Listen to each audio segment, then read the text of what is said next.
Shalom, selamat malam, Romo, Suster, Ibu Bapak, dan rekan-rekan muda dimanapun berada. Senang sekali kita bisa berjumpa kembali pada malam hari ini. Seperti biasanya, setiap Selasa malam kita mempunyai kegiatan rutinitas bersama Romo Nano. Kita setiap Selasa malam selalu berada di ruang yang sama, ruang webinar bersama Romo Nano. 2 minggu yang lalu, Romo sudah membagikan pengajarannya tentang persahabatan. Itu ada di bab 10. Dan malam hari ini, kita beranjak ke bab 11. Romo akan mengupas tentang komunitas. Tema yang sangat penting dan sangat perlu menurut saya.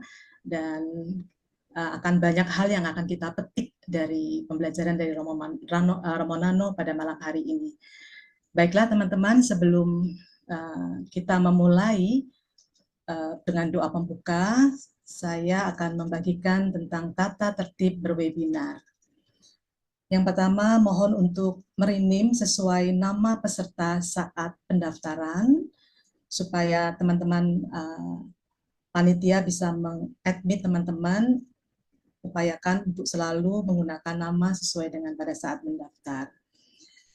Yang kedua, mohon untuk menonaktifkan mikrofon selama sesi berlangsung, sehingga webinar pada malam hari ini bisa berlangsung dengan lancar dan nyaman, ya, tidak ada kebocoran suara-suara yang tidak perlu atau tidak penting. Yang ketiga, untuk sesi Q&A, nanti mohon teman-teman bisa menyampaikan pertanyaan melalui direct chat ke 00 Q&A. Teman-teman jangan khawatir jika ada pertanyaan-pertanyaan yang nanti belum bisa dijawab. Romo menyediakan waktu untuk menjawab pertanyaan secara tertulis dan akan dibagikan melalui WhatsApp group. Baiklah teman-teman, kita buka acara pada malam hari ini dengan doa pembuka. Kita awali dengan tanda kemenangan Kristus. Dalam nama Bapa dan Putra dan Roh Kudus. Amin. Bapa di surga, puji syukur kehadirat-Mu atas berkat dan pemeliharaan-Mu, sehingga kami diberi kesempatan terus belajar dan semakin menjadi seperti yang Engkau inginkan. Pada webinar malam ini, kami mau bersama-sama belajar mengenai komunitas, belajar menjadi anggota komunitas, dan apa saja yang menjadi pendorong dan penghalang kami berkomunitas.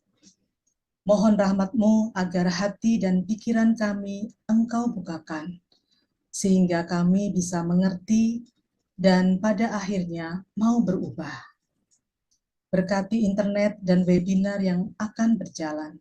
Berkati pula Romo Nano yang membawakan materi webinar ini, agar materi tentang komunitas ini bisa menginspirasi dan membawa perubahan bagi kami dan komunitas kami masing-masing. Nah, itu diklik.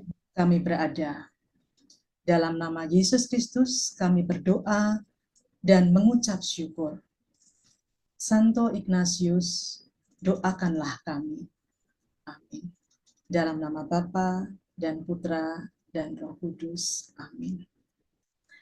Teman-teman terkasih, sesaat lagi Romo akan membagikan pengajarannya tentang komunitas yang ada di dalam buku Hiduplah dan Bebaslah, mengenakan pikiran dan hati Kristus. Wah, Romo sudah ada di sini. Selamat malam Romo, kita sapa dulu Romo. Selamat malam Bu Lili. Malam Romo. Apa kabar Romo? Selamat malam, kabar baik. Mudah-mudahan Klaten hari ini cerah Romo, sehingga internetnya lancar ya Romo ya. Internet cerah, kok internet cerah? Internet lancar, temperatur tinggi, panas banget. Panas ya Romo, tapi hati kita harus adem ya Romo. Itulah semoga. Baiklah Romo, silahkan untuk membagikan tentang komunitas. Oke, Bu Lili, terima kasih banyak sudah membuka belajar bersama kita pada malam hari ini. Terima kasih. Selamat malam teman-teman sekalian yang hadir. Bu Nini, Pak Malam Imam, Romo. Bu Yulia, selamat malam. Selamat Malam. malam, Romo. Kita, Malam. Suster Malam, Romo. Susana, Pak Rudi, ya. Selamat malam semuanya. Semoga sehat. Oma Frida, Meme Yakob, Heni Suryawan, Bu Is, Pak Hari Cibubur. Selamat malam semuanya. Selamat malam, Romo. Ya, saya berharap teman-teman sudah membaca bab 11 ya. Saya berharap kita tetap rajin membaca bab yang akan dijadikan bahan webinar. Karena kalau tidak hati-hati kita jadi pemalas, hanya mengandalkan webinar saja. Gitu. Nggak usah baca, kita mendengarkan webinar saja, toh sudah tahu isinya. No, menurut saya kalau Anda membaca bukunya terlebih dahulu, lalu mengikuti webinar ini, Anda akan mendapat hasilnya lebih banyak, lebih mendalam. Hari ini kita belajar satu tema yang sangat penting karena semua orang sudah mengalami hidup berkomunitas ya. Siapa saja. Suster Sophie, Pita, Tandi, Tati, Sylvia Cahyadi, semuanya pasti pernah mengalami hidup berkomunitas dan tidak mudah. Tambah usia tidak pernah secara otomatis membuat kita tambah pinter dalam hidup berkomunitas. Tambah uang juga tidak jaminan kita tambah terampil hidup berkomunitas. Maka yang harus terus dilakukan adalah ongoing study. Studi, belajar, terus-menerus tiada henti. Nah, membaca buku itu sebagai sebuah cara belajar. Kalau sudah membaca buku, lalu kita belajar bersama lewat webinar ini, maka kita akan menjadi semakin terampil. Teman-teman yang terkasih, saya mengajak Anda semua memulai pendalaman bab 11 ini dengan sama-sama menyadari bahwa setiap manusia membutuhkan penerimaan, dukungan, kekuatan, empati, simpati dari komunitas. Setiap orang, tidak ada yang bisa menghindari dari kebutuhan ini. Hanya masalahnya adalah tidak semua komunitas yang kita masuki itu bisa memenuhi kebutuhan ini. Atau juga sebaliknya, tidak setiap orang itu bisa menemukan penerimaan, pengampunan, dukungan, support dari komunitas. Tetapi yang biasanya terjadi, ketika seseorang tidak mendapatkan penerimaan di komunitas yang dia ada di dalamnya, maka dia akan cenderung lari, mencari penerimaan di komunitas lain. Jadi, setiap orang butuh, tetapi tidak setiap orang itu bisa mendapatkan. Dan juga tidak setiap komunitas itu bisa menyediakan penerimaan. Maka yang sedang kita lihat ini orang lari dari kemungkinan besar ini penjara ya, lari dari penjara dan mencoba melewati pagar karena dia tidak mengalami penerimaan yang dibutuhkan, maka dia lari. Dan tetapi dia akan terus mencari lagi karena setiap manusia mempunyai naluri. Setiap orang punya naluri untuk mencari rasa aman, baik lahir maupun batin, di komunitas manapun itu. Dia akan mencari, entah itu di keluarga, di kerabat, di masyarakat, sampai ya ke negeri di mana dia tinggal.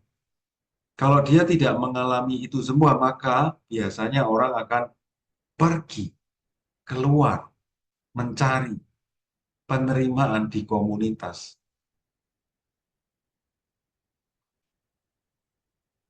Anda sedang melihat kepala-kepala orang, badan-badan orang, dan ada istilah-istilah. Ya, saya mau mengatakan ada orang yang gagal mendapatkan penerimaan di komunitas dia tinggal. Ada yang tidak tahu bagaimana caranya untuk mendapatkan penerimaan, dukungan dari komunitasnya. Ada yang tanpa sadar menjadi toksik, mengganggu, destruktif dalam komunitasnya. Dan kadang-kadang tidak sadar kalau dia itu toksik, mengganggu. Ada yang trauma karena mengalami ditolak di komunitas ini, mencoba ke komunitas lain juga ditolak, lalu trauma, akhirnya menarik diri sendirian. Tapi ada yang berhasil, dan dia bisa menjadi animator yang menghidupkan komunitasnya. Kita berharap semua, masing-masing itu berharap sukses, bisa hidup berkomunitas, dan bisa menjadi animator yang menjiwai, menghidupkan, menyemangati, menjadi motor bagi komunitasnya.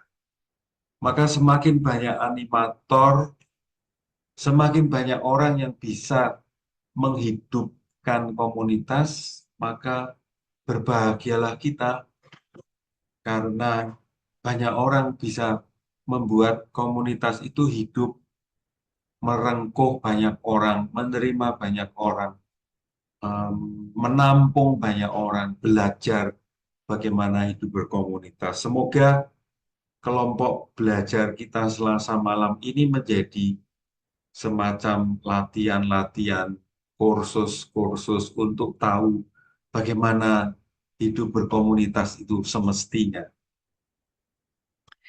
Sebetulnya apa yang dimaksud dengan komunitas di bab 11 ini, teman-teman? Apa yang dimaksud? Di halaman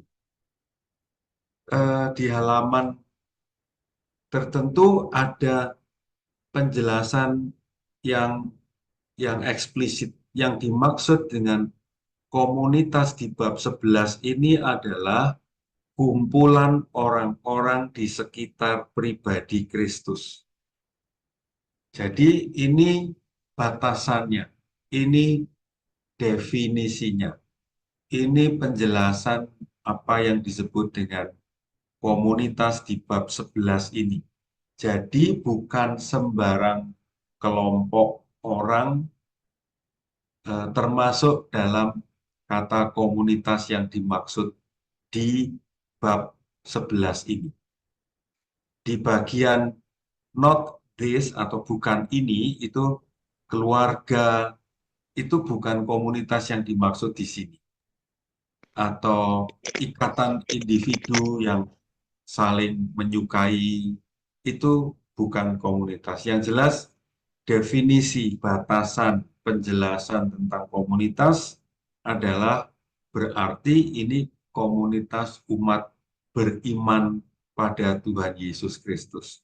Artinya ini komunitas lingkungan di mana kita tinggal, komunitas wilayah, komunitas kategorial, paroki, keuskupan, di mana ikatannya adalah iman pada Tuhan Yesus.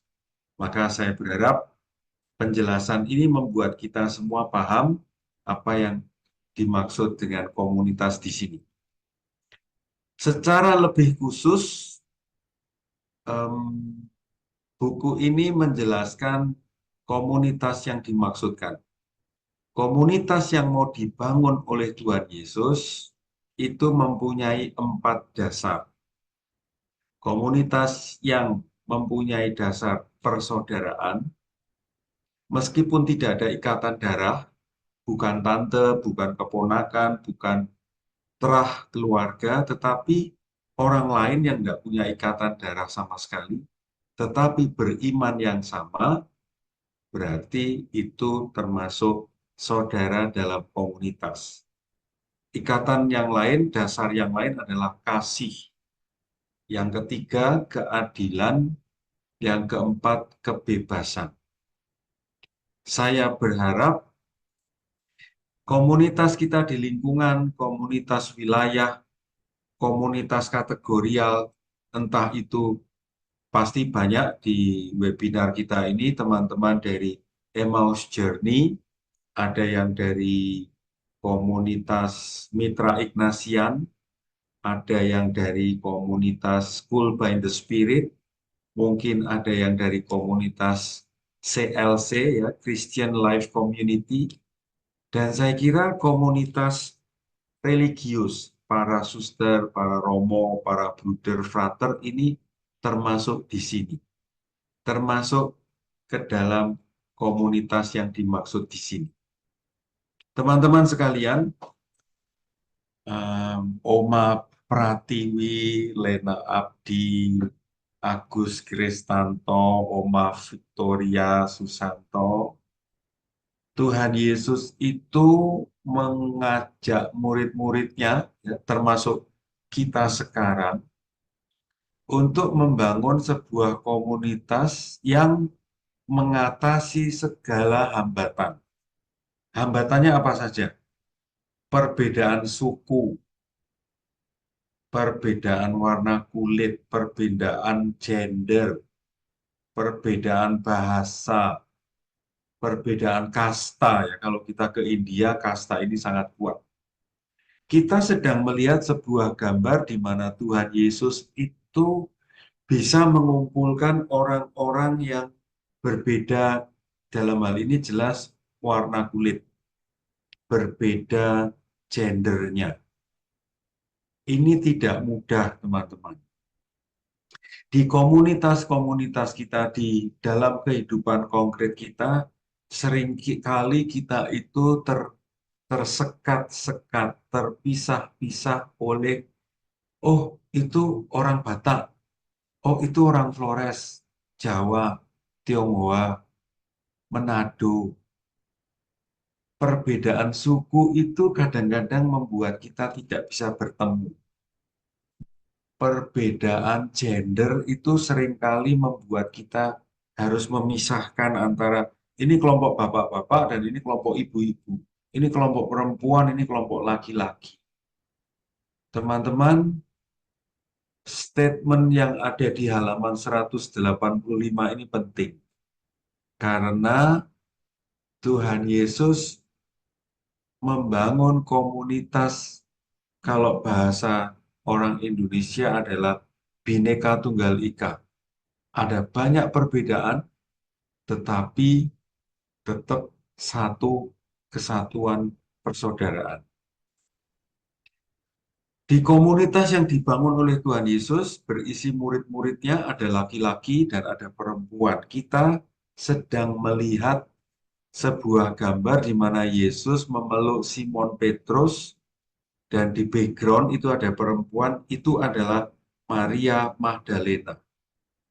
Dan kita tahu semua dari Injil bahwa Petrus itu pernah berkhianat pada Yesus, dan Yesus menunjukkan tindakan konkret mendukung, menerima pengkhianatan Petrus. Kesalahan Petrus itu diampuni. Dan antara perempuan dan laki-laki ada kesetaraan, membership-nya sama. Pada waktu itu, pada zaman Yesus, perempuan itu dianggap warga negara kelas 2.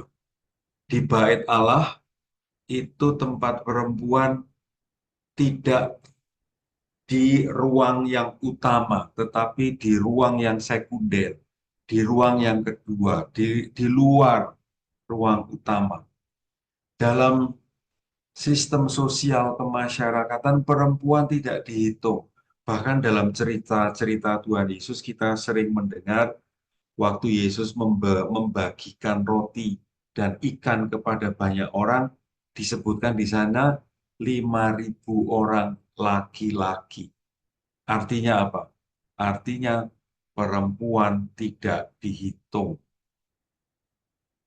Victoria Susanto, Elizabeth Sylvia, itu kalau hidup zaman Yesus tidak dihitung karena Anda perempuan. Sementara Thomas yang percaya kalau ada bukti itu dihitung ya. Thomas itu kamu laki-laki, kalau hidup zaman Yesus itu dihitung. Sementara Swi Giok Tri Sasongkowati Esther Sieni, Anda perempuan tidak dihitung kalau hidup zaman Yesus. Tetapi Yesusnya sendiri itu memberi harga yang tinggi kepada kepada perempuan. Bahkan diberi peran yang besar. Teman-teman, ini poin penting kalau kita melihat pada zaman Yesus. Yesus memberi peran yang sangat penting kepada perempuan, sementara masyarakat waktu itu, agama waktu itu, sistem politik waktu itu menomorduakan perempuan. Ini poin yang istimewa dalam Yesus. Di luar itu kita semua sudah tahu dari cerita Injil, Yesus pun menghargai orang-orang yang disingkirkan oleh orang Yahudi. Orang Samaria itu dipinggirkan, dianggap rendah oleh orang Yahudi. Sudah orang Samaria, perempuan pula, itu sudah direndahkan lebih dalam lagi. Artinya, Yesus memberi harga yang tinggi kepada orang-orang yang direndahkan secara double. Sekali lagi, ini juga poin sangat penting. Tuhan Yesus memberi harga yang tinggi kepada perempuan. Ini istimewa. Secara singkat, apa yang tadi kita dengarkan, lihat bersama, bisa dikatakan bagi Yesus komunitas itu haruslah inklusif. Artinya menerima. Tidak ada orang yang ditolak. Tidak ada pecah kongsi karena perbedaan prinsip. Tetap satu, menerima aneka macam perbedaan. Maka sebetulnya apa yang sedang kita pelajari ini sangat cocok dengan kondisi Indonesia yang beragam. Sangat cocok untuk konteks kita di gereja Katolik dimanapun paroki Anda berada, karena setiap paroki, setiap komunitas itu mengandung perbedaan yang sangat banyak, dan spirit yang ditawarkan oleh Tuhan Yesus itu bisa menampung perbedaan-perbedaan itu. Maka teman-temanku sekalian, sebagai orang Katolik, sebagai murid-murid Tuhan Yesus, kita dibangun, kita dipanggil untuk senantiasa membangun komunitas. Anda, saya sudah berada di komunitas. Saya tidak tahu Anda ada di komunitas mana saja, tetapi saya yakin Anda minimal berada dalam sebuah komunitas di lingkungan tempat Anda, wilayah, paroki. Minimal 3. Kalaupun Anda tidak aktif di komunitas kategorial manapun, Anda sudah, kita semua masing-masing hidup di 3 komunitas ini. Dan inilah tempat yang sangat cocok bagi kita semua untuk mencoba mengecek kayak apa sih kualitas kita hidup berkomunitas itu. Secara lebih rinci di halaman berikutnya lebih spesifik dijelaskan apa yang dimaksud dengan komunitas Kristiani. Komunitas para murid Yesus itu dijelaskan di Kisah Para Rasul bab 2.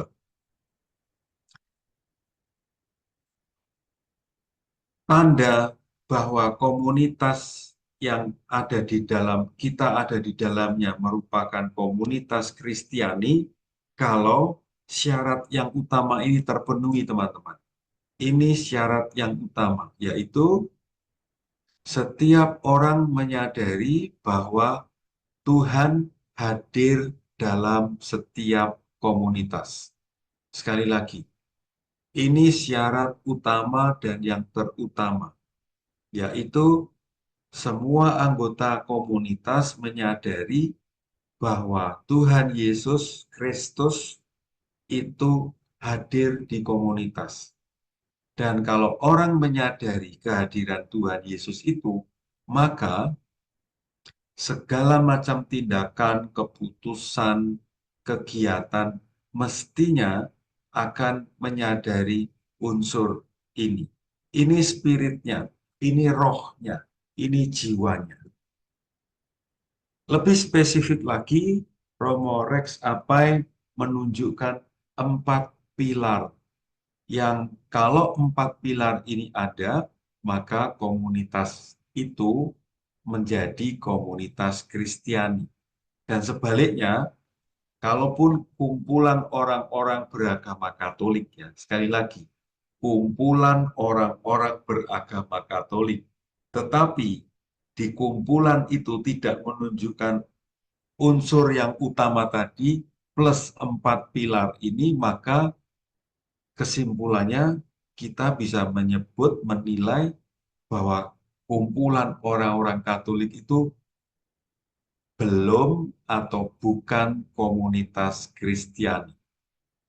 Oke, 4 unsur itu dari sisi istilah kemungkinan besar teman-teman semua sudah pernah mendengarnya.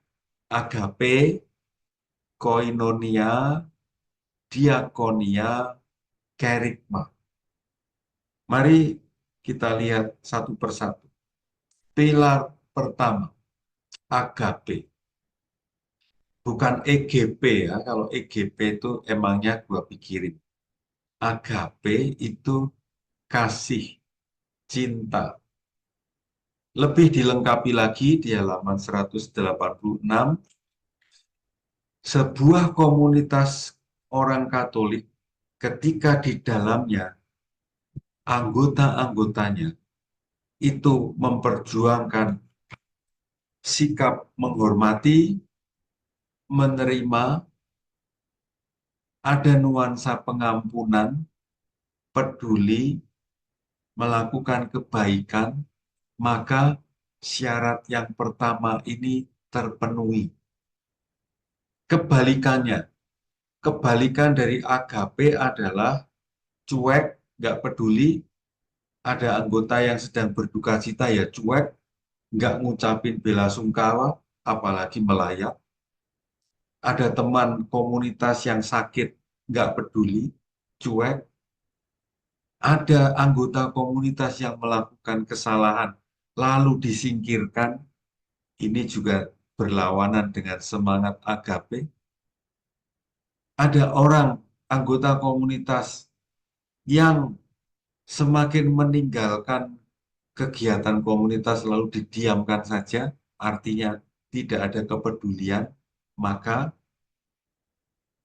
komunitas atau kelompok itu semakin menjauh dari idealisme.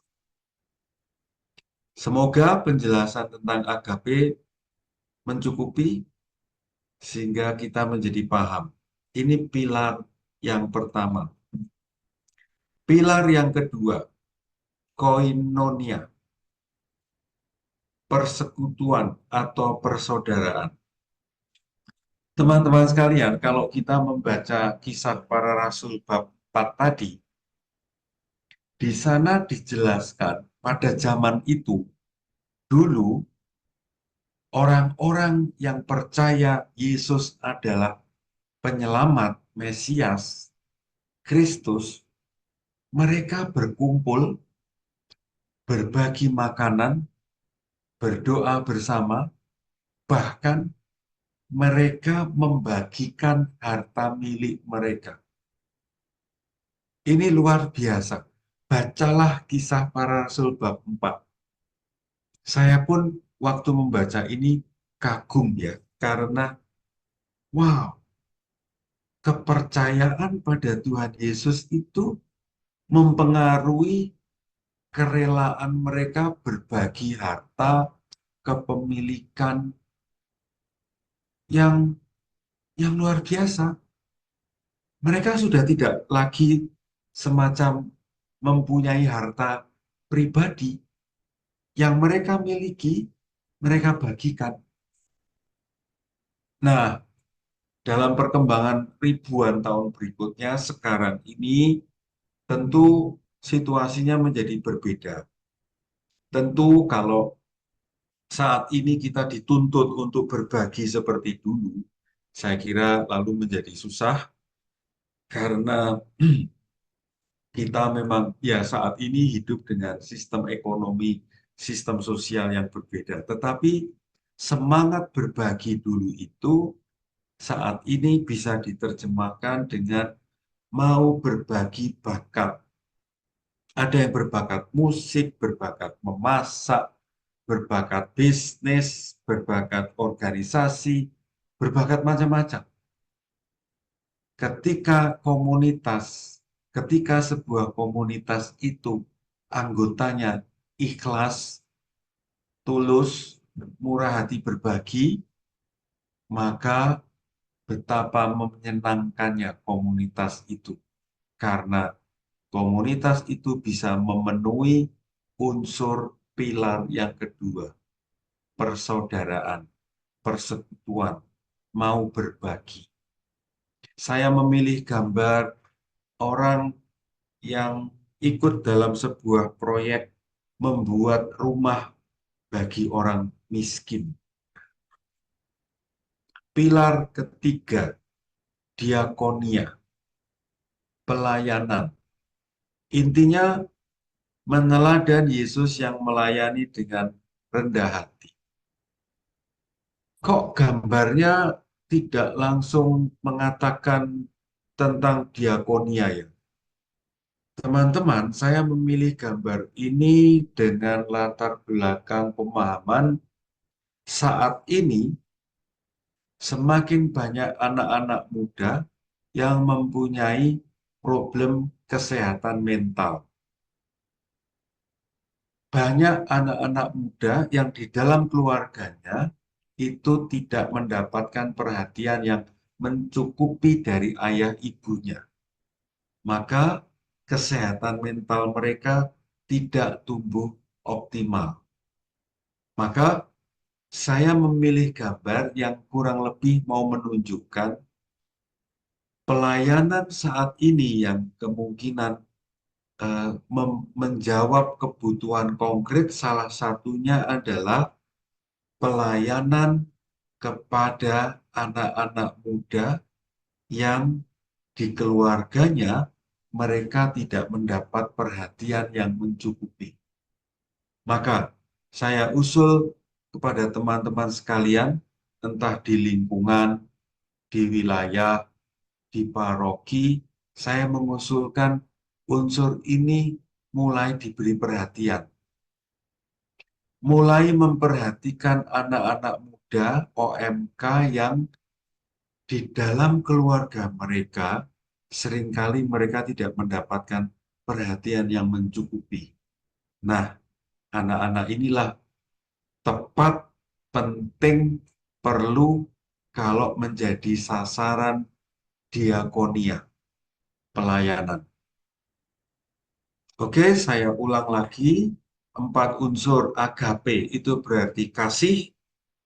Lalu yang kedua, koinonia, ya, berbagi, tidak pelit, tidak egois, tapi mau berbagi. Lalu yang ketiga, unsur pelayanan. Dan yang keempat, ini saya agak selfish sedikit ya teman-teman. Saya memilih gambar saya sendiri. Jadi ini gambar yang dibuat oleh teman-teman fotografer pada waktu retret Paskah bulan Maret yang lalu. Saya memakai ini untuk menjelaskan kerigma. Kerigma itu adalah mewartakan perbuatan-perbuatan besar yang dilakukan oleh Allah. Pada waktu saya membimbing retret 70 orang, dan kemungkinan besar teman-teman yang ikut retret tahun ini, tahun lalu juga hadir dalam webinar ini, saya merasa bersyukur karena membimbing retret itu menjadi sebuah realisasi kerigma. Saya mempresentasikan gambar-gambar, cerita-cerita yang menunjukkan bagaimana Tuhan Yesus itu menderita, dan penderitaan itu untuk kita semua. Teman-teman, unsur ini tidak kalah pentingnya, bahkan sangat penting, mengingat seringkali orang Katolik itu kurang dalam hal kerigma. Saudara-saudari kita yang beragama Kristen Protestan, kemungkinan besar mereka lebih menonjol di bidang ini, kerigma. Banyak teman-teman Kristen Protestan itu yang memberi kesaksian bagaimana Tuhan berkarya dalam hidup mereka. Sedangkan kita, orang Katolik, jarang. Lebih banyak romo-romo yang berkhotbah. Dan sayangnya tidak semua romo bisa berkhotbah mewartakan perbuatan-perbuatan besar Allah. Orang Katolik cenderung menjadi penikmat. Kalau romonya pinter khotbah, lucu apalagi, wah itu favorit. Kalau romonya tidak menarik khotbahnya, lalu dia tidak masuk dalam favorit. Teman-teman sekalian, Wahyuti, Desi Ursula, dan teman-teman lainnya, Elsie, Sriani, apakah Anda pernah mencoba tampil di depan, misalnya di lingkungan, di wilayah, Anda menceritakan perbuatan-perbuatan besar Allah kepada dirimu? Ini PR besar untuk teman-teman sekalian. Lena Abdi, pernah kamu merealisasikan kerigma ini? Swigyo, Ibu Elizabeth Sylvia. Oke, saya berharap teman-teman semua memahami 4 unsur ini ya. Agape, diakonia, koinonia, dan kerigma. 4 unsur yang menunjukkan ini komunitas Kristiani sebagaimana dimaksud oleh Tuhan Yesus. Semoga Anda paham dan lalu mulai punya gagasan jelas untuk mengembangkan di komunitas Anda. Dan saya mau menunjukkan satu kali lagi foto saya untuk mengatakan sesuatu yang lain.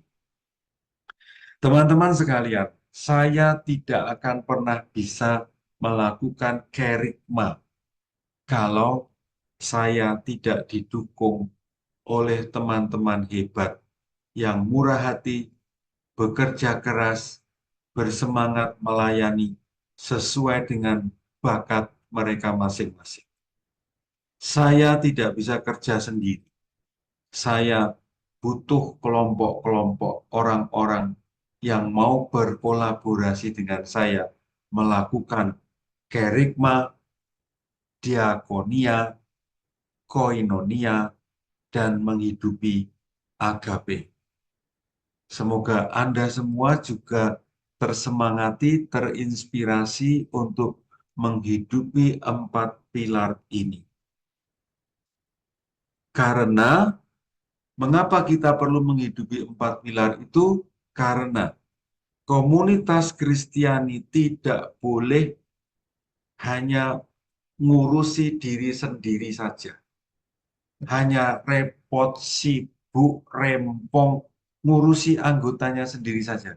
Nggak boleh, karena kita itu pada dasarnya misioner. Artinya keluar, melayani orang-orang di luar komunitas kita.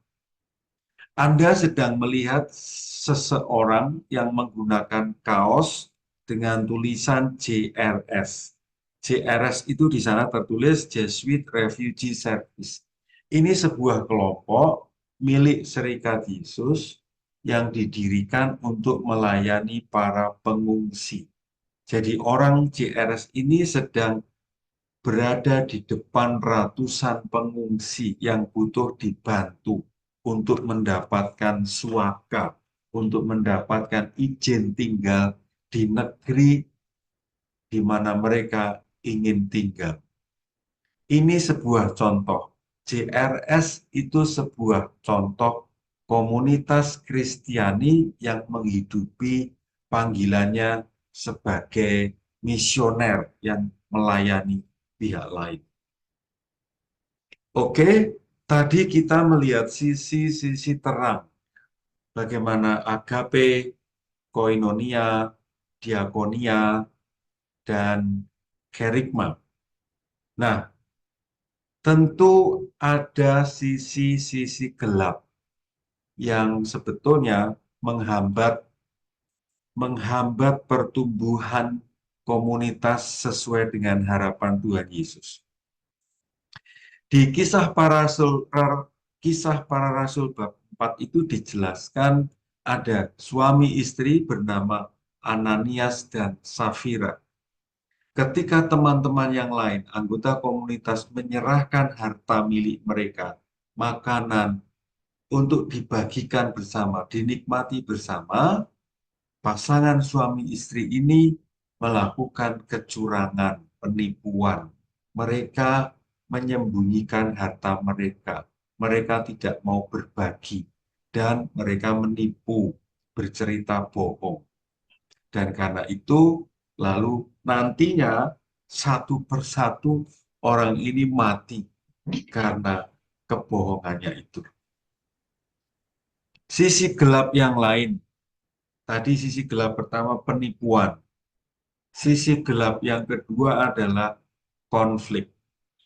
Kita sedang melihat dua orang tokoh besar dalam pertumbuhan gereja pertama, yang satu Barnabas dan yang kedua Paulus. Dua tokoh besar ini mengalami konflik yang berat sampai akhirnya mereka berpisah. Konflik, teman-teman. Dan tapi yang menarik adalah konflik itu tak pernah bisa kita hindari. Di komunitas manapun, bahkan di sebuah keluarga, ketika seorang laki-laki memilih sendiri seorang perempuan menjadi istrinya, ibu bagi anak-anaknya, ketika orang bisa memilih teman hidup pun tidak pernah bisa menghindari konflik. Maka yang penting menurut saya bukanlah konflik, tetapi yang jauh lebih penting adalah kemampuan-kemampuan untuk menyelesaikan konflik.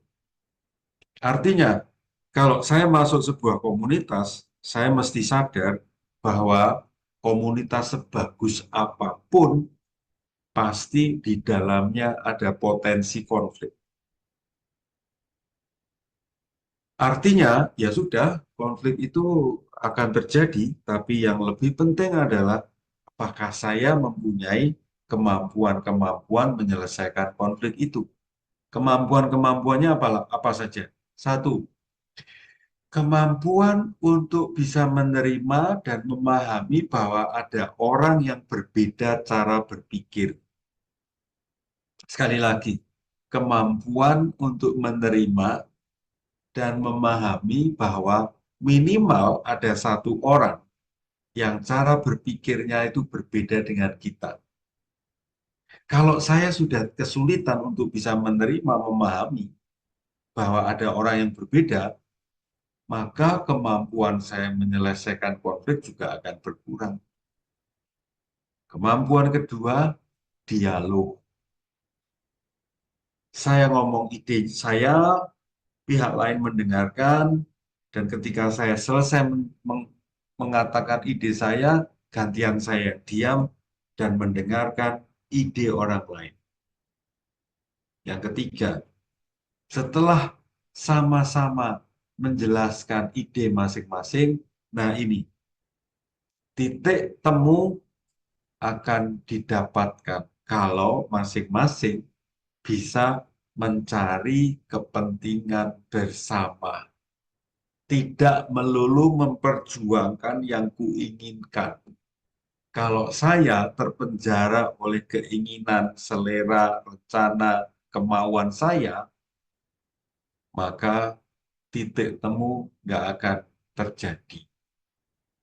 Dan kemampuan yang keempat yang tadi sudah saya jelaskan adalah masing-masing pribadi, anggota komunitas itu mempunyai relasi yang dalam, kuat dengan Tuhan Yesus.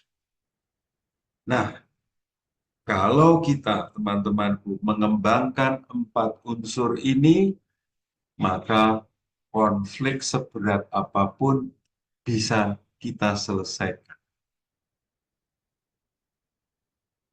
Oke, saya cukupkan sekian dulu, kita break sejenak, lalu nanti panitia akan menampilkan pertanyaan-pertanyaan refleksi yang bisa kita pakai untuk mengambil poin-poin penting.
Teman-teman yang terkasih, kita lanjut dengan bagian berikutnya.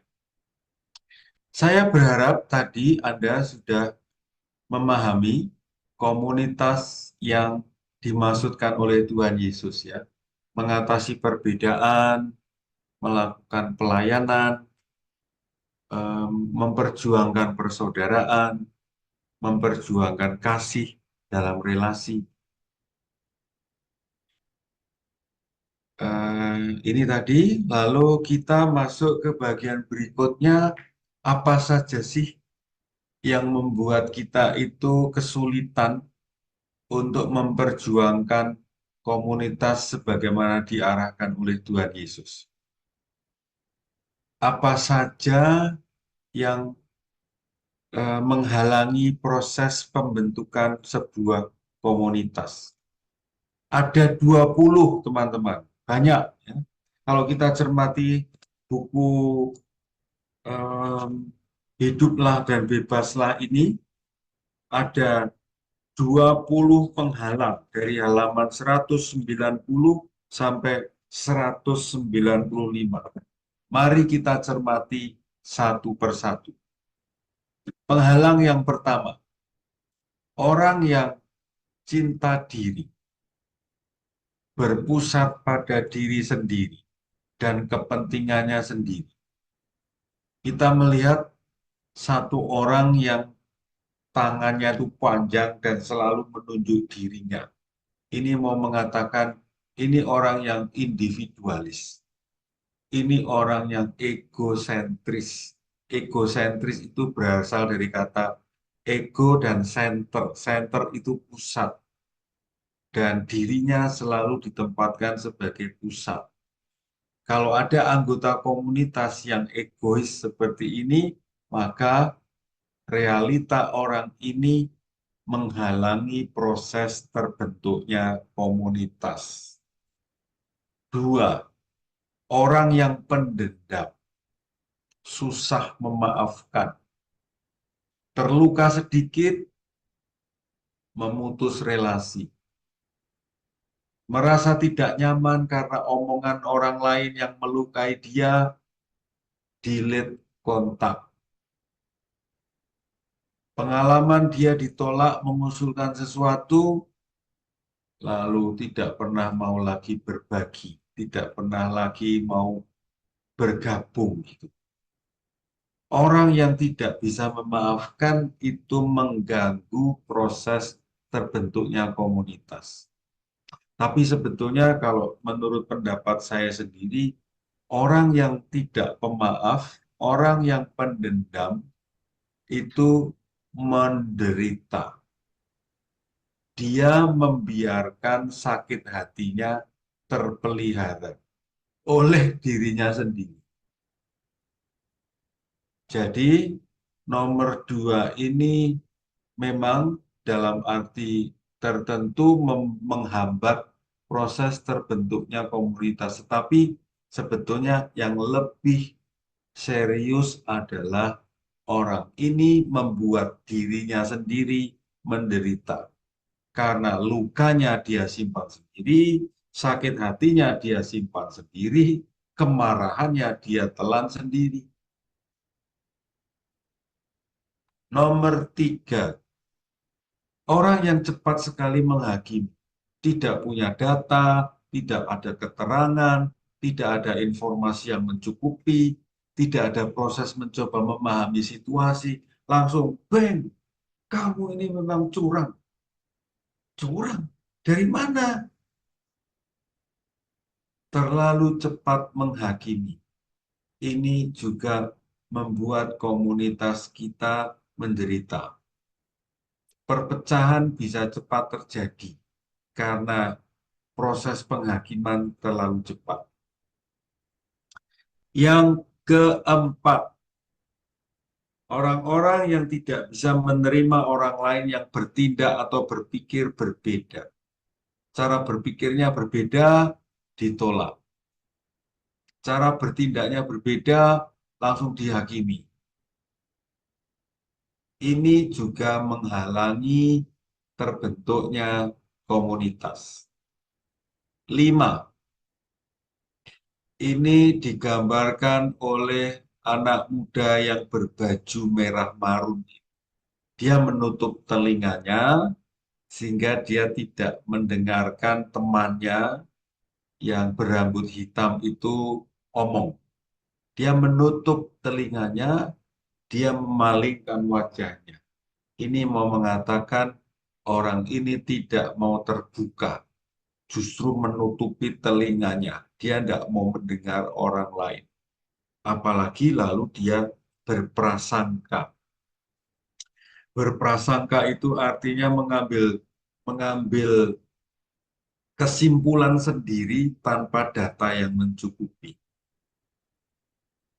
Orang yang tidak terbuka dan mudah membuat prasangka ini juga menghalangi proses terbentuknya komunitas. 6. Kita seringkali juga ketemu orang yang susah memberi penghargaan pada orang lain. Komplain saja, nyacat saja, tidak mudah bersyukur, selalu menyebut kurang ini, kurang itu, harusnya begini, harusnya begitu. Ini juga menghambat proses terbentuknya komunitas. 7. Teman-teman coba lihat gambar yang ada di background ya. Ini orang menggunakan penggaris mau memotong rumput coba. Dia ingin rumput di halamannya itu semua ukurannya sama. 5 mm semua. Dia potongi satu persatu. Edan ya.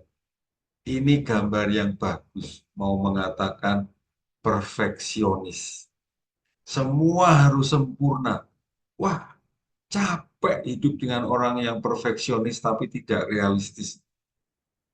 Dalam arti tertentu, perfeksionis itu ada gunanya.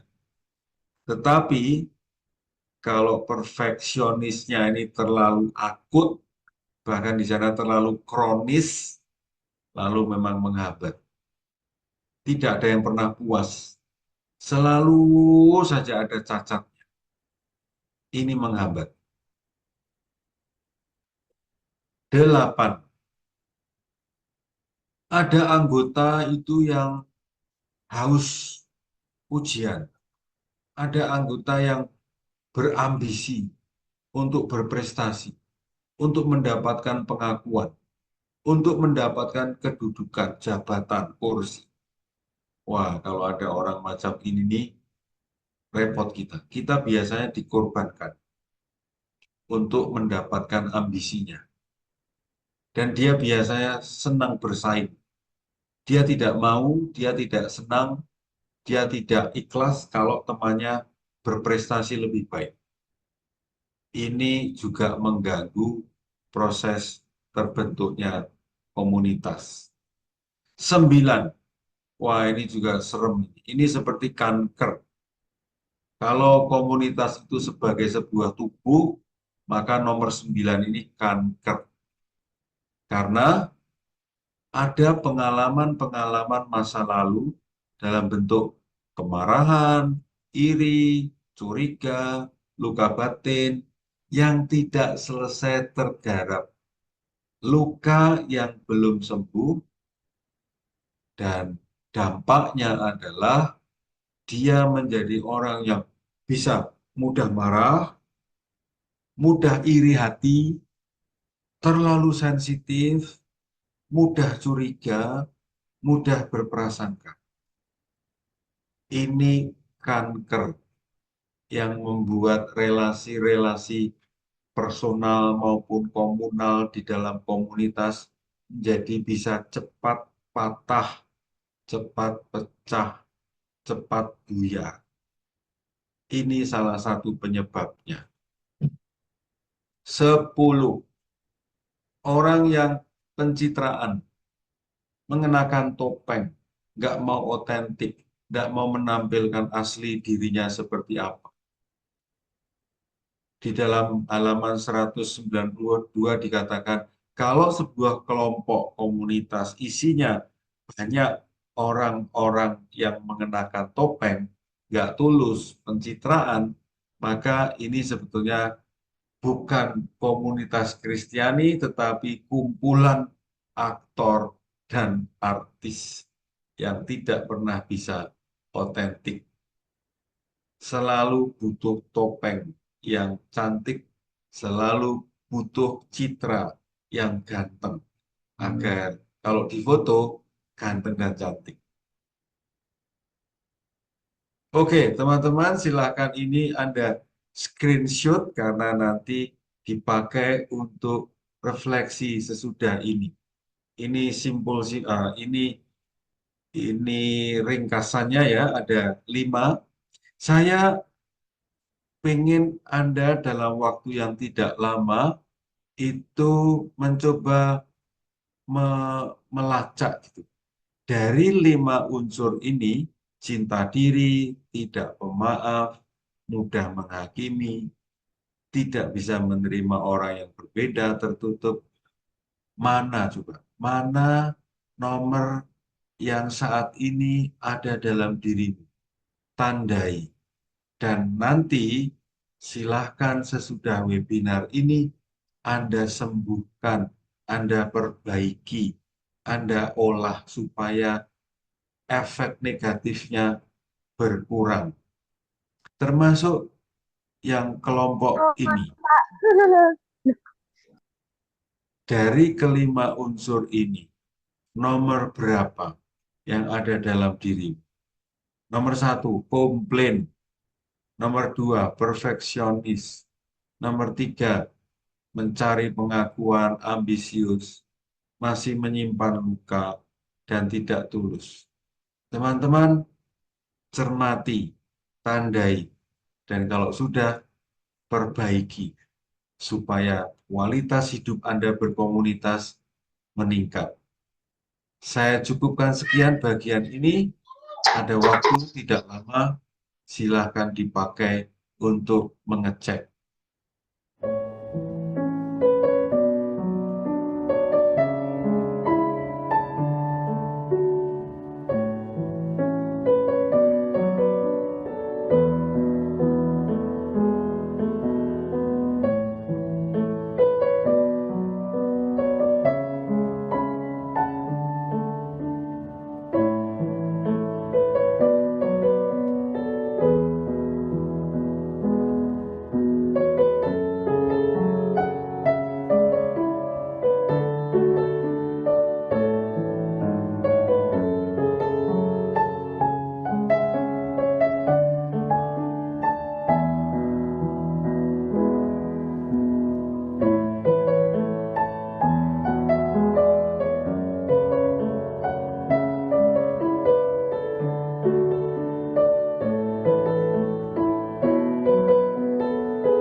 Kita lanjutkan mulai dari nomor 11. Ini masih kumpulan contoh-contoh konkret penghalang terbentuknya komunitas. 11. Orang ini cenderung menarik diri, menjauh. Dia tidak peduli pada yang lain, bahkan tidak menyumbang untuk komunitas. Mungkin namanya ada di WA grup kita, tapi tidak pernah nongol. Mungkin dia tinggal di wilayah kita, tapi kalau diundang pertemuan komunitas wilayah, dia tidak pernah datang. Ini juga membuat komunitas kesulitan berproses. 12. Nah, ini salah satu primadonanya nih, yaitu orang yang senang menyampaikan berita-berita negatif dari orang ketiga tentang orang lain, yaitu temannya. Saya bahasakan sederhana, ini orang yang senang menggosip. Ini orang yang senang memakan hoaks. Jadi, si cewek ini dalam gambar ini mendengar berita tentang si cowok dari temannya. Lalu dia langsung memberitahukan berita negatif itu kepada si cowok. Nah, orang model seperti cewek ini mengganggu proses terbentuknya komunitas. Dugaan saya, teman-teman, di antara kita banyak yang seperti ini.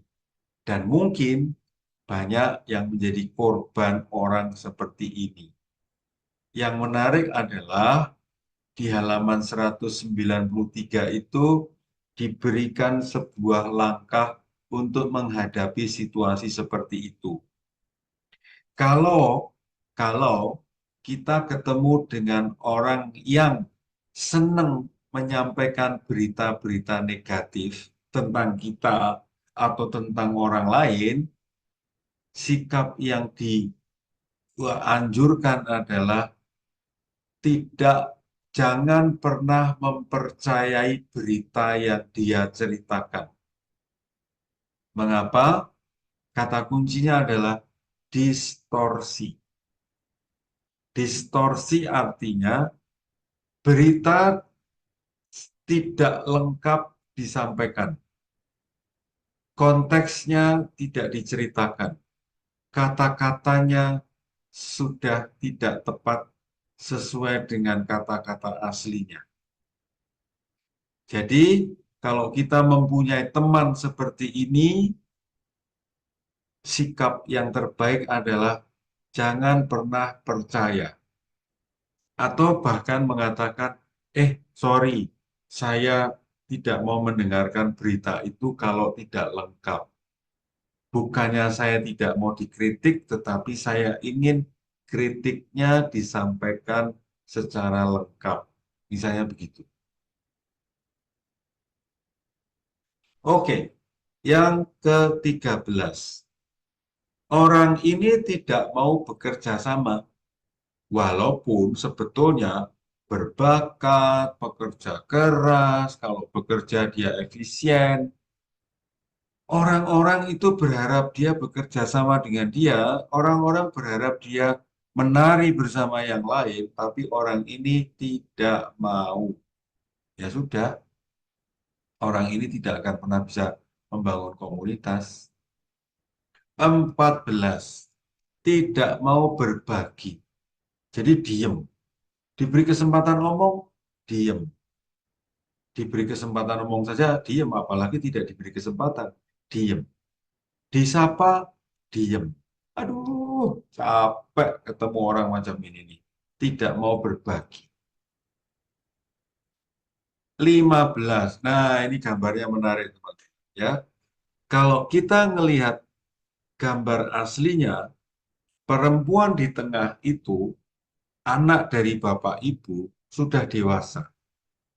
Tetapi menariknya adalah dalam bayang-bayangannya, si perempuan dewasa itu masih seperti anak-anak yang butuh digandeng, dituntun, ditemani, diajar. Nah, gambar ini saya pilih untuk mengatakan orang ini kesulitan untuk membangun komunitas karena dia masih terlalu lekat atau takut pada seseorang di dalam kelompok. Dia tidak pernah bisa merdeka, mandiri. 16. Orang ini takut berkonflik. Beda sedikit, kalah, nggak mau ngomong. Dia diberi saran, ya sudah, lalu tidak mau lagi melanjutkan. Dia sebetulnya tahu ada sesuatu yang nggak beres terjadi dalam komunitas. Dia diam. Orang yang takut konflik, takut menyampaikan sesuatu yang berbeda, lebih baik diem, aman, ini mengganggu proses terbentuknya komunitas. 17. Orang-orang yang membentuk kelompok untuk menentang yang lain. Jadi ada satu komunitas besar, lalu ada beberapa orang yang mempunyai keinginan yang sama, selera yang sama, lalu membuat kelompok sendiri untuk merebut kekuasaan, untuk memecah belah, untuk berkompetisi. Nah, ini juga sering terjadi di kelompok kita. 18. Ini mirip dengan orang, kaget saya. Ini mirip dengan yang tadi sudah saya sebutkan nomor 5 kalau tidak salah. Orang yang tidak mau mendengarkan orang lain, mempertahankan kebenaran. Yang menurut dia sendiri ya, biasanya orang ini akan mengatakan, pokoknya aku begini. Aku nggak mau tahu, pokoknya harus begini. Nah itu, pokoknya. 19. Perempuan yang berbaju biru ini merasa berelasi dengan laki-laki yang bergambar putih. Ya. Tapi si laki-laki ini rasanya tidak hadir untuk si perempuannya. Dan akhirnya si perempuan ini tahu. Karena di dalam diri si laki-laki putih itu ada seseorang yang lain. Nah, seru ya. Jadi ini orang yang tidak loyal kepada pasangannya atau kepada komunitasnya karena ada orang lain, ada kelompok lain yang lebih menarik. Ini menyakitkan, ini sakitnya di sini. Oh, hidup sekomunitas, hidup serumah, kok kayaknya hatinya nggak di sini. Setelah dibuka, oh my God, ada pihak lain. Sakitnya. Nah, orang macam ini juga mengganggu proses terbentuknya komunitas. Dan yang nomor 20, ini nih, orang terlalu serius. Nggak bisa bercanda, nggak bisa tertawa. Nah, yang paling penting bagi saya adalah tidak bisa mentertawakan dirinya sendiri. Nah, ini, teman-teman, ini menarik nih. Kalau mentertawakan orang lain sih mungkin bisa ya. Orang lain lucu, terus kita tertawa. Yang lebih susah adalah mentertawakan dirinya sendiri. Ketika ada teman-teman di depannya, lalu dia bisa cerita sesuatu yang konyol, sesuatu yang sebetulnya memalukan terjadi dalam dirinya ya. Tapi dia bisa cerita ke orang lain, ini orang hebat, ini orang sehat.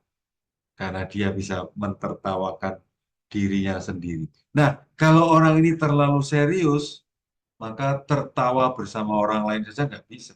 Apalagi mentertawakan dirinya sendiri. Oke ya, teman-teman, silakan Anda cermati. Saya membuatkan simpul dari 5 unsur. Coba cermati nomor berapa yang kira-kira dari 5 nomor ini yang ada dalam dirimu. Cermati, pasti ada satu minimal. Cermati, sadari, perbaiki. Maka kualitas hidup Anda sebagai pribadi, sebagai anggota komunitas akan tumbuh. Kelompok berikutnya, dari 5 ini, nomor berapa yang kurang lebih ada dalam dirimu. Cermati, sadari, perbaiki. Mari kita hening sejenak sambil mendengarkan lagu untuk mencermati nomor-nomor berapa saja yang ada dalam diri.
Kita memasuki bagian terakhir dari bab 11.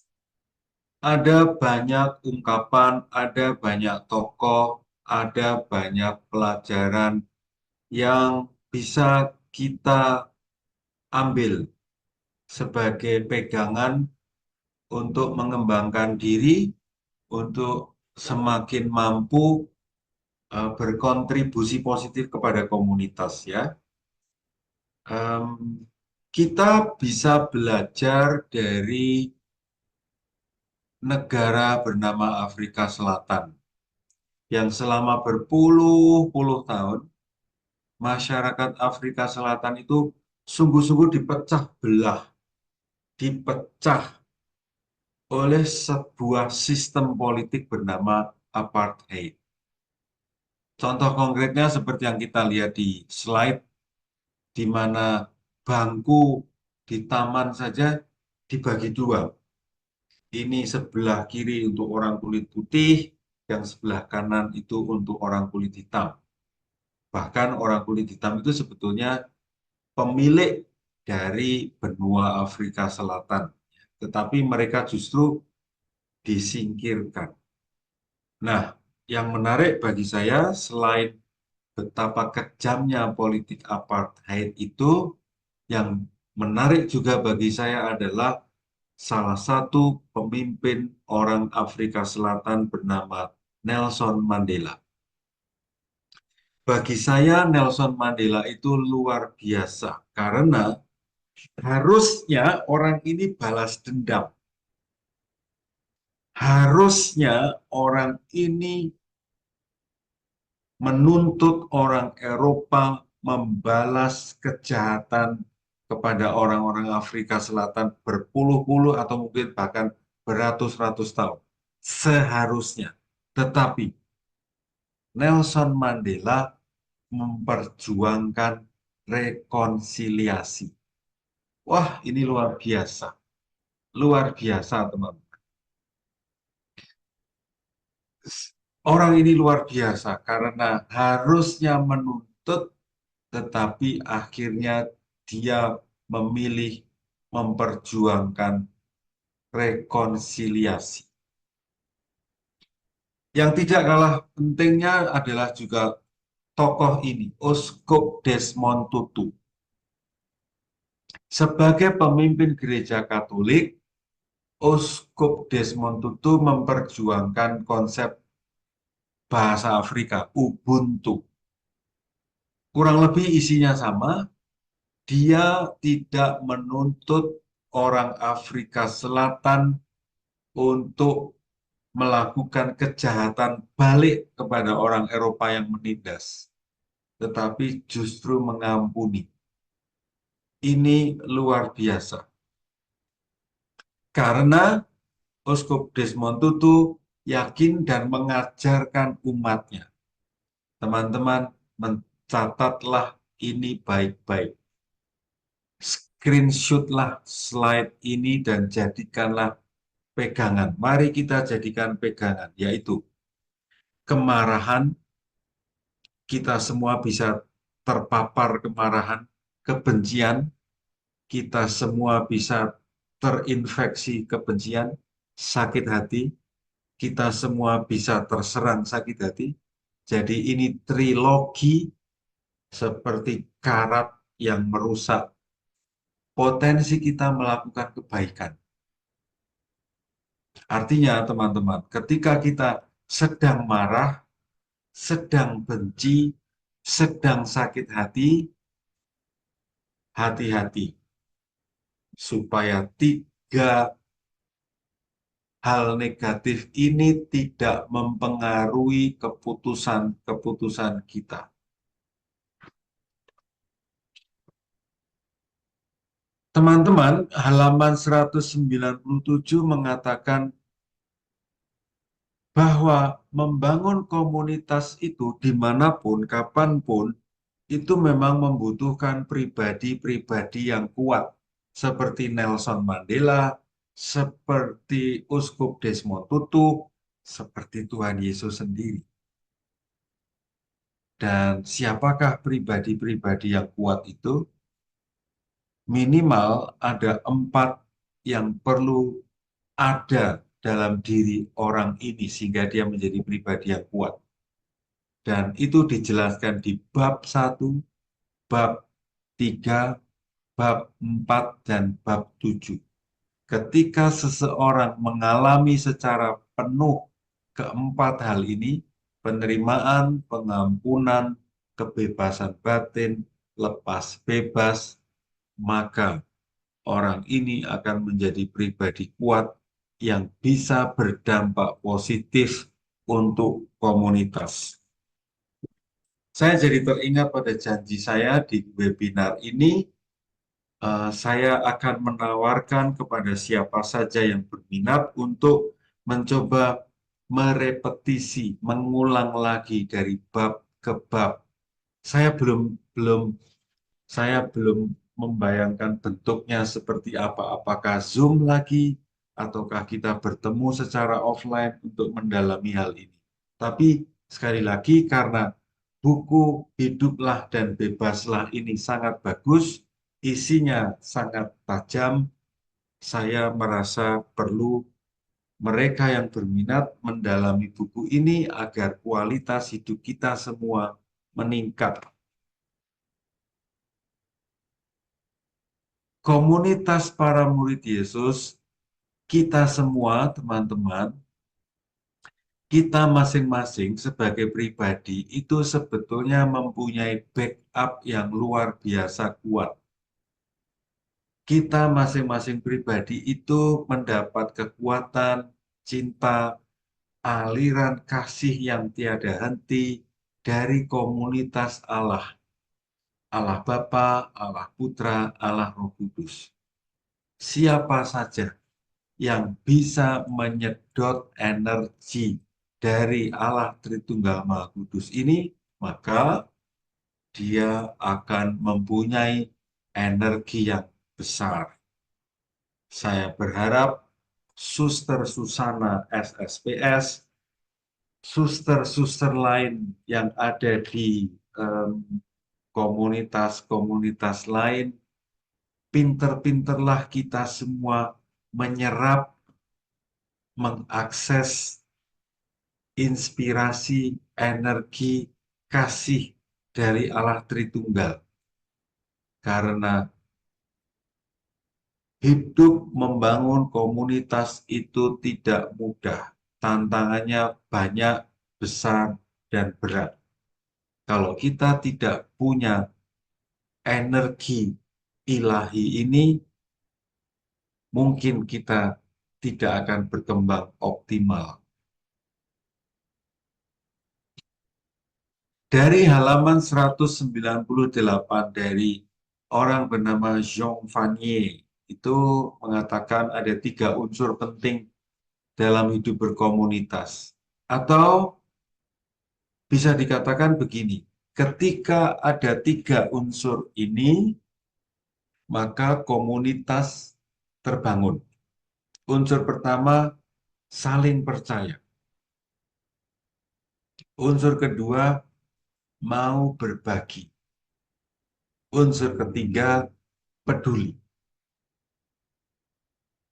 Kita sedang melihat sebuah gambar yang secara khusus menunjukkan poin pertama, saling percaya. Orang yang melepaskan pegangan percaya bahwa temannya akan memegang tangannya. Dan orang yang masih berpegang kakinya pada ayunan, dia bisa dipercaya. Maka 2 orang ini adalah orang yang bisa membangun komunitas karena bisa saling dipercaya. Masih dari orang yang sama. Ketakutan adalah akar segala penolakan. Ada ide baik, takut kalau itu direalisasikan. Ada ide yang baik lagi, takut. Ketakutan menghasilkan penolakan. Sementara kepercayaan, saya percaya orang itu pasti bisa melakukan hal-hal yang baik. Saya percaya kalau ini kita kembangkan, pasti akan berbuah ini dan itu. Ketika orang percaya, biasanya dia akan menghasilkan banyak kebaikan.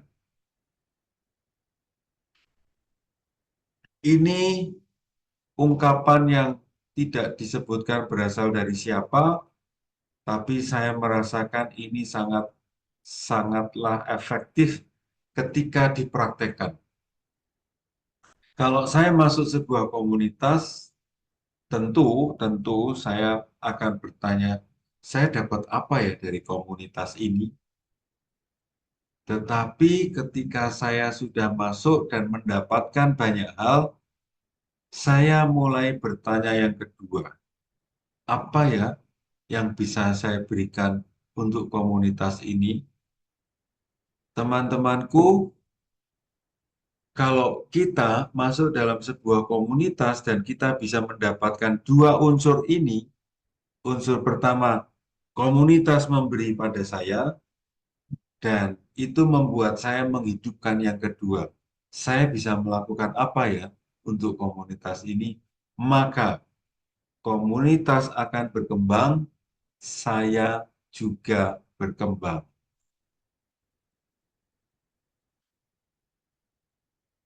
Unsur lain yang tidak kalah penting adalah pembedaan roh. Ini prinsip yang mudah, teman-teman. Roh baik, roh Tuhan, roh Allah, roh kudus selalu akan menggerakkan kita itu membangun, mempertahankan, mengembangkan persaudaraan dan komunitas. Salah diampuni, keliru dimaafkan, bahkan mungkin pengkhianatan juga diampuni. Tetapi kalau yang terjadi justru rivalitas, iri hati, saling menolak, saling menghujat, perpecahan, menyingkirkan orang, itu jelas tanda-tanda gerak dari roh jahat. Kalau kita semakin terampil membedakan roh yang mempengaruhi keputusan-keputusan kita, saya kira itu akan membantu kita membuat komunitas kita tetap menjadi tempat roh Allah berkarya. Nah, teman-temanku, dalam waktu 1 menit, coba saat ini cermati pikiran apa yang muncul dalam benak. Hatimu sedang mengatakan apa.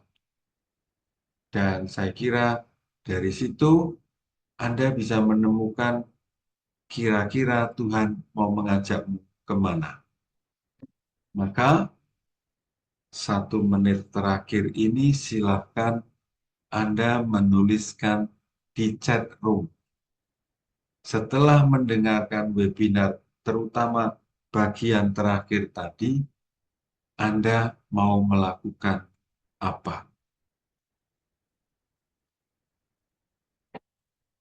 Silahkan Anda pikirkan, lalu Anda tuliskan di chat room.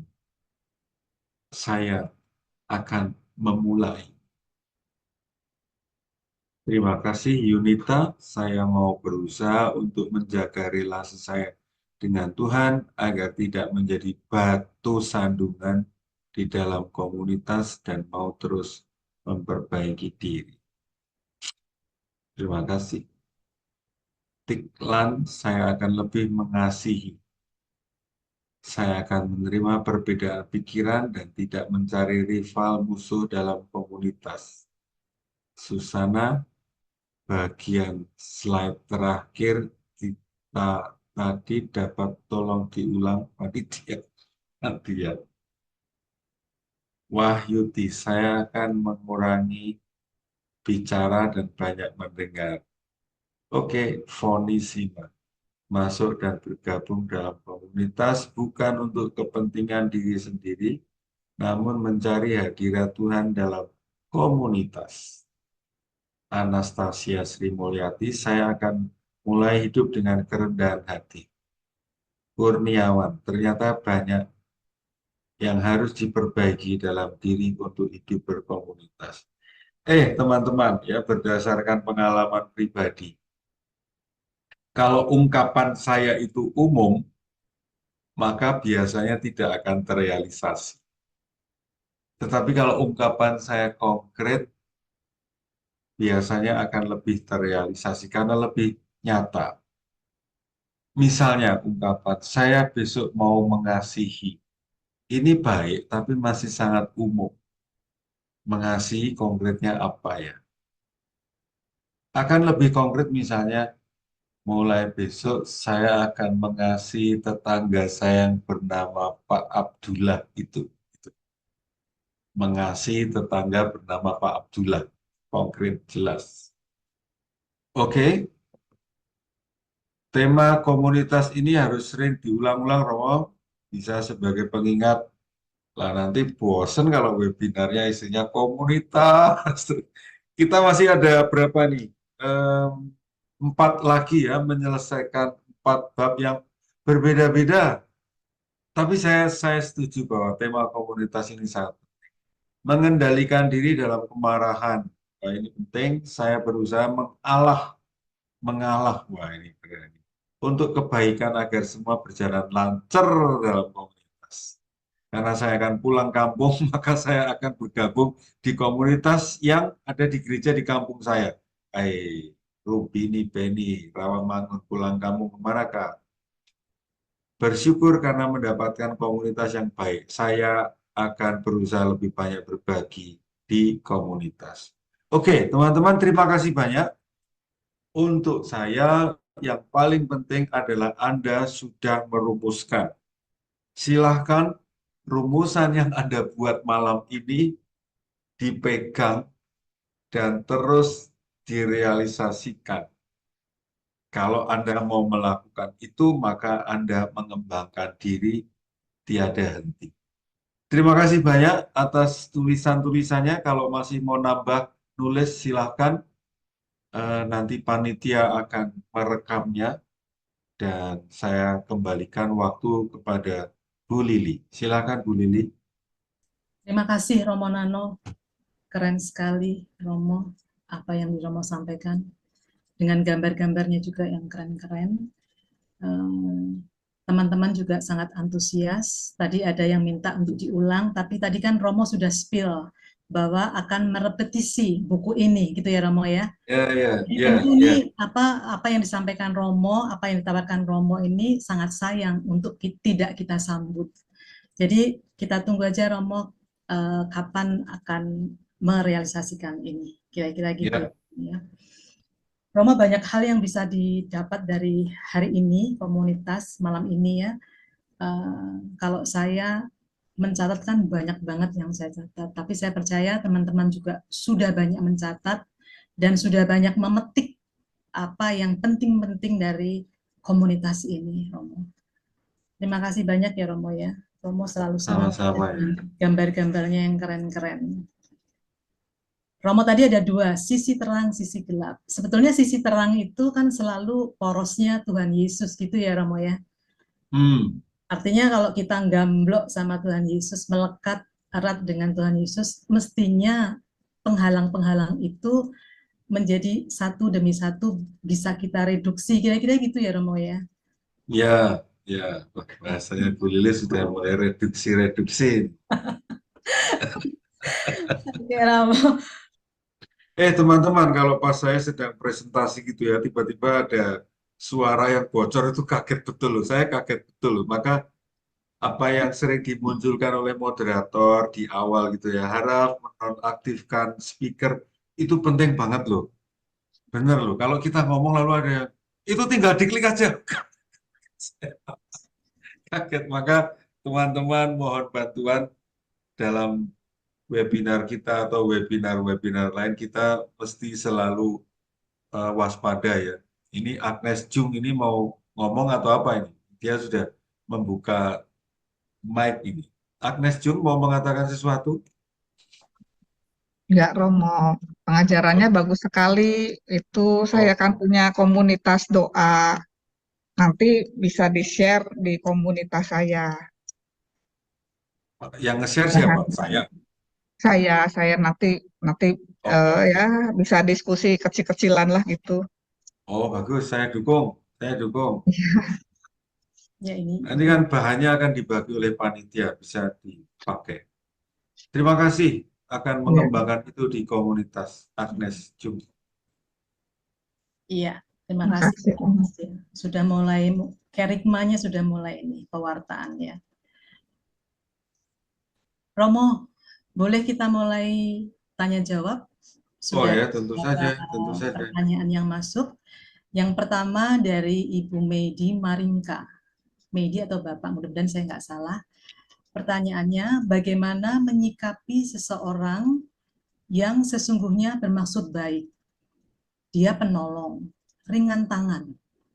Tetapi setiap kali dia bergabung dalam suatu komunitas, maka akan terjadi friksi, sehingga dia dikucilkan sampai dia keluar.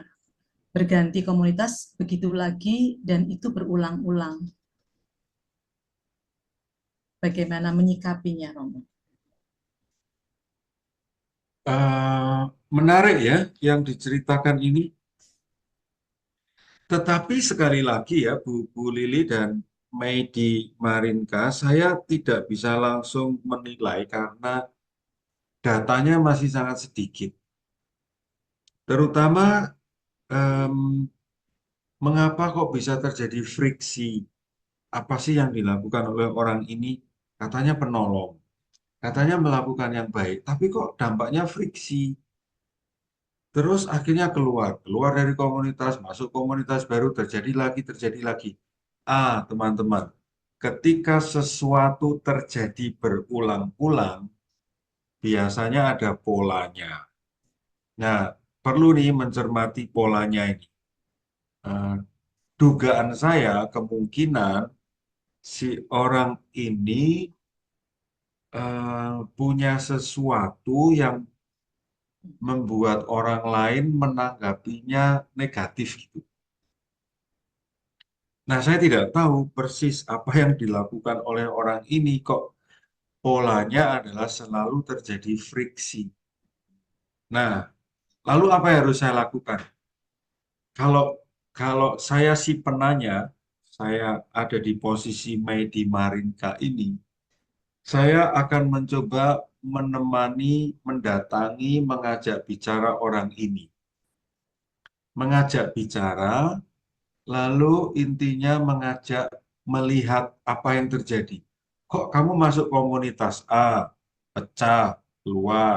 Masuk komunitas B, pecah, keluar. Masuk komunitas C, pecah, keluar. Ini ada apa?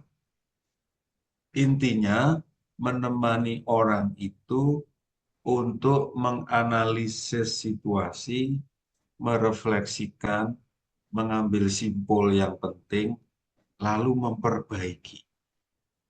Tanpa ini, orang tersebut akan melakukan pola yang sama terus-menerus.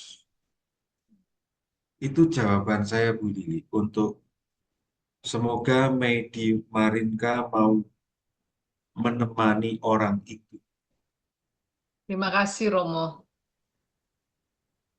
Mudah-mudahan udah jelas Kamu, ya. kamu tinggal di mana, Meidi Marinka? Di Surabaya. Hmm. Oke, kalau boleh mendapat info lebih banyak, orang ini teman dekatmu atau kamu jauh mengenalnya? Eh, dia adalah siswa, saya kan sebagai pemateri ya di SEP dan CAP. Nah, dia adalah salah satu alumni. Oke, Kemudian dia sangat bersemangat untuk ikut dalam komunitas atau istilahnya dia ingin sekali ikut dalam pelayanan. Banyak sekali dia ikut segala macam kursus pemantapan ini dan itu.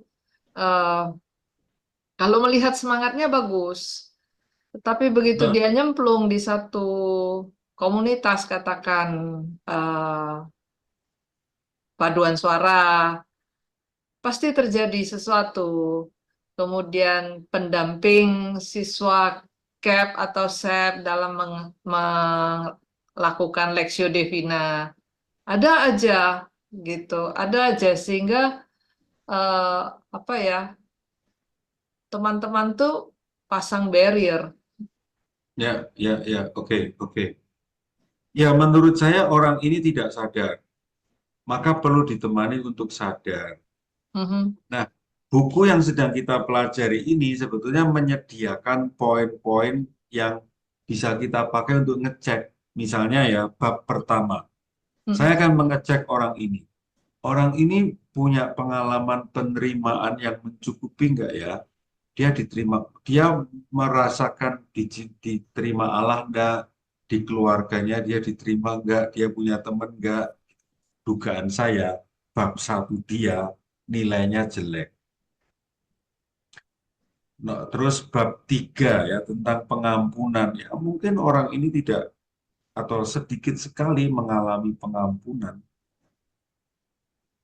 dan dan misalnya kalau dicek dengan bab 10 persahabatan orang ini tidak punya pengalaman persahabatan, orang ini tidak punya teman dekat, sebetulnya Dia pengen hanya punya. punya apa ya? em, ya bukan sahabat ya, tetapi teman karena ya Ya, sekomunitas, ya, ah, oke. sekegiatan. Dan yang saya hargai itu adalah orangnya itu penolong, lalu selalu menawarkan ada yang bisa saya bantu, ya Ya, hal-hal seperti itu. ya, oke. Singkat kata menurut saya, usul saya, temui orang itu untuk mengecek apa sih yang membuat orang ini selalu menimbulkan friksi, membuat dia harus keluar dari komunitas itu. Ya, jadi kamu menemani dia untuk tahu, bukan kamu yang memberitahu, tapi menemani dia untuk tahu. Semoga Meidi Maringka mau melakukan itu karena itu tugas utama juga bagi para pembimbing SEP dan CAP di luar kelas. Ya, terima kasih banyak Romo. Oke, sukses ya untuk kamu, Meidi. Ya.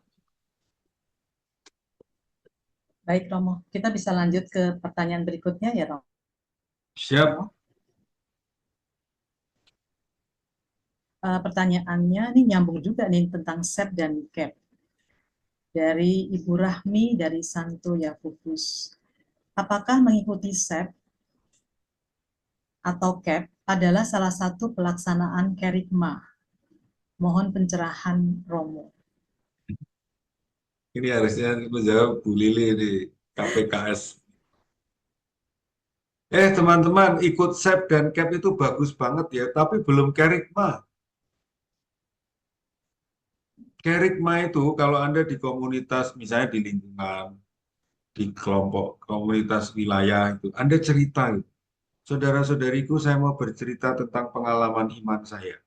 Kemarin peristiwanya begini, begini, begini. Dan saya merasa Allah itu membantu saya lewat figur Yusuf Arimatea dan Simon Kirene dalam hidup saya. Saya melihat jejak-jejak Tuhan dalam hidup saya. Maka saya mendukung para saudara-saudariku untuk terus giat membaca Injil. Jadi, belajar SEP dan CAP itu ibarat sedang cari modal, sedang mengumpulkan teori, mengumpulkan ilmu sebagai bekal nanti melakukan kerigma, tapi belum kerigma. Saya berharap ya teman-teman itu semakin beranilah untuk melakukan kerigma. Kita orang Katolik itu terlalu dimanjakan atau malah tidak didewasakan. Kita dimanjakan oleh para romo, para prodiakon gitu. Kalau tidak hati-hati, umat itu akhirnya tinggal menjadi penikmat kerigma dari orang lain, sementara kita sendiri tidak mengembangkan diri melakukan kerigma. Itu tanggapan saya untuk Ibu Rahmi. Ya, terima kasih Romo. Jadi SET dan CAP dan mungkin kursus-kursus yang lain itu sebagai sarana untuk bisa melakukan kerigma. Tapi untuk kerigma sendiri kita tidak harus melalui kursus-kursus itu, kira-kira gitu ya Romo ya. Oh iya, betul. Mengikuti webinar Sebetulnya ini bisa juga Romo. mengikuti webinar ini itu salah satu saja dari Ya, ilmu untuk bisa berkerigma. ya, betul, setuju Romo. Eh, Pertanyaan berikutnya Romo, ini dari Ibu Yunita. Bagaimana menghadapi orang yang idealistis tapi garis keras, jadi sangat idealis gitu ya Ramo, kemudian perfeksionis, juga cenderung memaksakan kehendak sendiri, diajak dialog juga sulit. Bagaimana menghadapinya? Semoga ini bukan suaminya ya. Kalau ini suaminya ya selamat datang di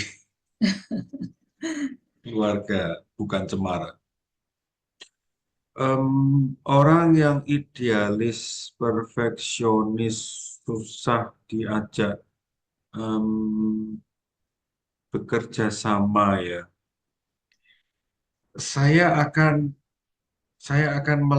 kalau saya ada di posisi Yuniati, saya akan mencoba mencermati orang ini. Sesukses apa dia sebagai pribadi? Kalau dia seorang dengan profesi tertentu, sesukses apa dia dengan profesi itu? Sebagai pribadi, dia sesukses apa dia sebagai pribadi? Dia punya teman berapa? Artinya begini, saya akan mengajak orang ini untuk, hey, kamu jangan menuntut orang lain perfeksionis, kamu jangan menuntut orang lain perfect ya, sementara kamu sendiri tidak bisa perfect. Mari realistislah. Ini cara saya. Saya akan mengecek orang ini seberapa sempurna. Dan saya juga yakin tidak pernah ada orang yang dalam semua sisi hidupnya sempurna. Artinya, orang ini pasti punya banyak ketidaksempurnaan. Saya akan menemani orang ini, saya akan berrelasi dengan orang ini untuk melihat ketidaksempurnaannya dan menerima ketidaksempurnaannya, supaya dia juga bisa menerima ketidaksempurnaan orang lain. Karena biasanya orang yang perfeksionis itu dia sendiri kadang tidak bisa menerima ketidaksempurnaan dirinya, sehingga dia juga kesulitan menerima ketidaksempurnaan orang lain. Ketika dia mengalami bahwa yang tidak sempurna dalam dirinya diterima oleh orang lain, biasanya dia juga sudah tidak menuntut tinggi-tinggi amat. Jadi konkretnya saya ulang, kalau saya jadi Yuniati ketemu dengan orang yang sangat idealis, perfeksionis, saya akan mengajak orang ini melihat ketidakidealan dia, ketidaksempurnaan dia. Supaya dia juga bisa menerima, melihat ketidaksempurnaan, ketidakidealan orang lain. Dan pegangan saya, tidak pernah ada orang yang perfeksionis itu perfect dalam semua hal. Pasti ada cacatnya. Dan cacatnya itu yang dia tutup-tutupi.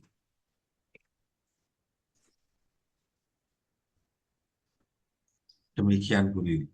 Baik, terima kasih Romo Nano. Saya kira ini menjadi pertanyaan terakhir ya Romo, karena memang waktunya sudah hampir habis. Terima kasih yang sudah bertanya. Ada beberapa pertanyaan yang belum terjawab, nanti akan dijawab Romo melalui tertulis yang akan disampaikan nanti melalui WhatsApp group. Baik Romo, sekali lagi saya mengucapkan terima kasih pada Romo yang selalu semangat untuk membagikan pembelajaran yang begitu sangat berharga untuk kita terima dan tentu harus kita renungkan, kemudian kita hayati, kita hidupi, dan saya mengajak teman-teman semua juga terus untuk ikuti webinar ini sampai habis tentu saja, karena webinar ini sangat bermanfaat untuk kehidupan kita semua. Kata Romo tadi, untuk kualitas hidup kita yang lebih baik lagi, hari demi hari. Baik, sebagaimana biasanya untuk penutup, saya akan membagikan beberapa pengumuman. Yang pertama, tentang persembahan kasih. Terima kasih pada teman-teman semua yang dengan tulus ikhlas telah menyampaikan persembahan kasih untuk keberlangsungan webinar ini dan juga untuk membantu atau mendukung Yesuit Muda. Ya. Persembahan kasih ini tetap dibuka, silakan teman-teman yang terketuk untuk membagikan, silakan di screenshot untuk nomor rekeningnya BCA 60445358887 atas nama Indriani atau Liliana. Yang kedua, pengumuman yang kedua, Hiduplah dan Bebaslah, ini buku yang sangat menarik dan keren sekali. Bagi teman-teman yang masih belum memiliki, masih ada buku yang tersisa, tapi katanya slotnya tinggal sedikit, jadi silahkan buru-buru untuk memesan melalui Mas Geri. Mas Geri akan meresponnya dengan cepat, paling lambat 2 hari sudah terkirim di tempat Bapak Ibu pemesan yang sudah memesan. Buku yang tak kalah menariknya, ini buku yang keren, karena ini buku buah karya dari Romo Nano sendiri, buku Bapakku dan Ibuku. Ya, buku ini juga bagus untuk kita baca sehingga kita punya kedalaman bagaimana Romo dengan bapaknya dan ibunya, gitu ya kira-kira. Buku ini juga silahkan dipesan di tempat yang sama pada Mas Geri. Baik, selanjutnya untuk minggu depan tanggal 7 Mei 2024 akan masuk ke sesi 12 tentang keadilan. Ini topik yang tidak kalah serunya. Silakan teman-teman untuk memastikan untuk hadir dan bergabung dengan webinar bersama Romo Nano.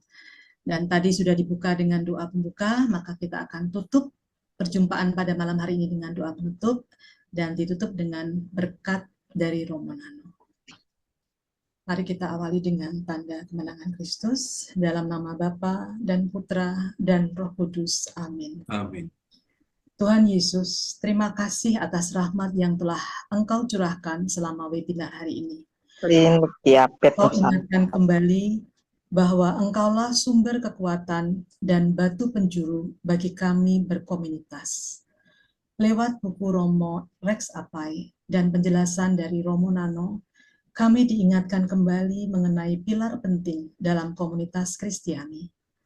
Biarlah kami serta komunitas Kristiani kami boleh didasarkan atas kasih, mau berbagi, mau saling melayani, dan akhirnya boleh mewartakan dan menunjukkan kepada dunia akan wajah-Mu yang penuh kasih dan damai sukacita.